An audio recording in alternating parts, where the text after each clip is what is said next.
Hello friends, મમ્મીઝ kitchen ક્રાફ્ટમાં આપ સૌનું સ્વાગત છે. આજે આપણે બનાવીશું ખીર. ખીર કહો કે દૂધ પાક, આપણે ગુજરાતીઓને મીઠી વસ્તુ હોય એટલે મજા પડી જાય. તો ચાલો આપણે બનાવીશું આજે ખીર. પણ ખીર એટલે સ્પેશિયલ ખીરની જેમ નહીં, અને આપણે બાસુંદી જેવી જાડી અને બાસુંદી જેવી કલરમાં પણ બનશે એવી ટાઈપની આપણે ખીર બનાવીશું.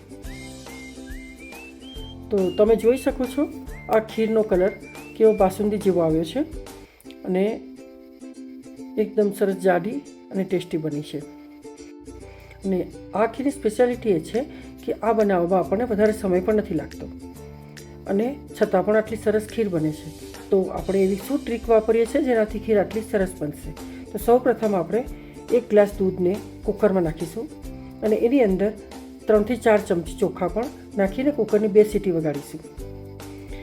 એક સાઈડ આપણે 1 લીટર દૂધને ગેસ પર ચડાવી એને ઉકળવા મૂકીશું.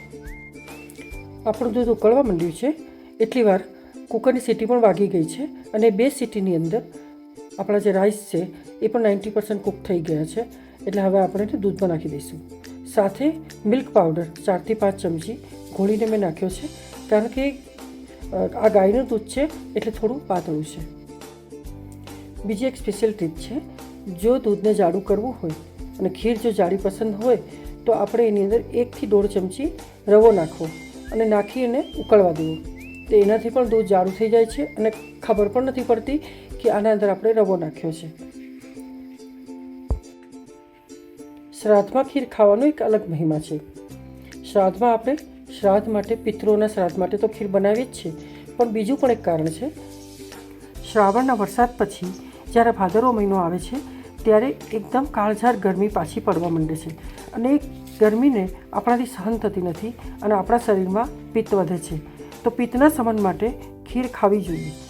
એટલે આ એક કારણ પણ છે કે ભાદરવા મહિનામાં શ્રાદ્ધના ટાઈમે આપણે ખીર ખાઈએ છીએ અને એ પ્રમાણે આપણા શરીરને પણ આપણે, હેલ્થને પણ આપણે સારી કરીએ છીએ.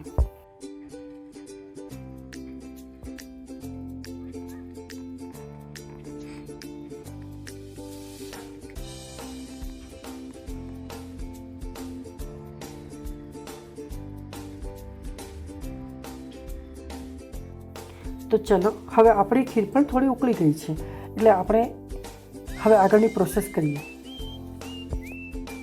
ડ્રાય ફ્રૂટને થોડું શેકી લઈએ જેથી એનો ભેજ નીકળી જાય. ત્યાર પછી એને ક્રશ કરીને આપણે ખીરમાં નાખીશું.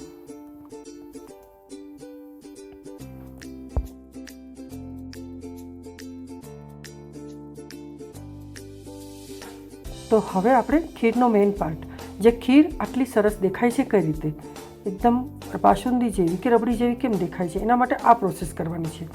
આપણે એની માટે જે દૂધ 1 લીટર લીધું છે એના પ્રમાણે 1 વાટકી ખાંડ જશે.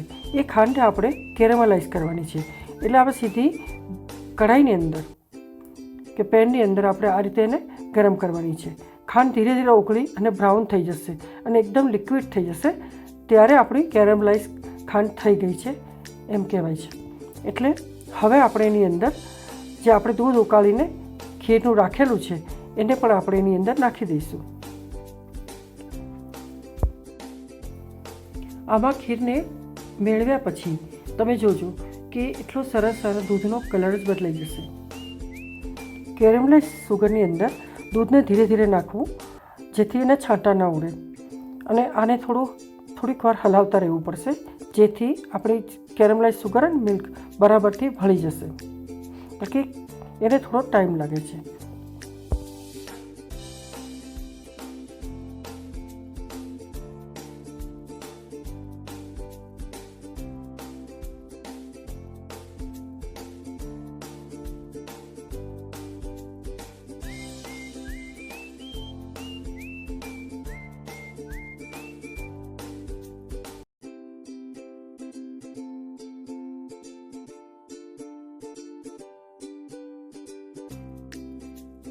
હવે આપણી ખીર બરાબરથી ઉકળી ગઈ છે.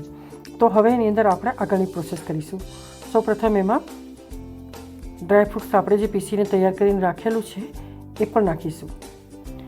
પછી આની અંદર કેસર, ઇલાયચી અને સાથે જાયફળ, આ બધી વસ્તુ આપણે ખીરમાં નાખીશું અને 2 મિનિટ હજી ખીરને ઉકળવા દઈશું.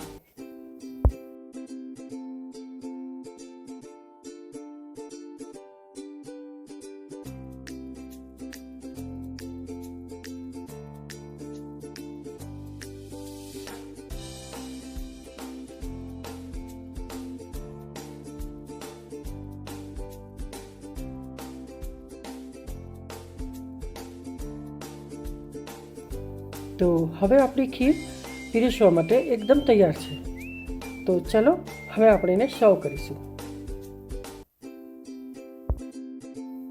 તો તમને મારી આ ખીરની રેસીપી કેવી લાગી એ મને કમેન્ટ કરી જરૂરથી બતાવશો અને તમે પણ આ રીતે ખીર બનાવીને જરૂરથી જોશો તો ખ્યાલ આવશે કે જે આપણે પહેલાં બનાવતા હતા એ રીતની ખીર અને આ રીતની ખીરમાં શું ફરક છે અને ટેસ્ટ કેટલો ફરક છે એનો ખ્યાલ આવશે.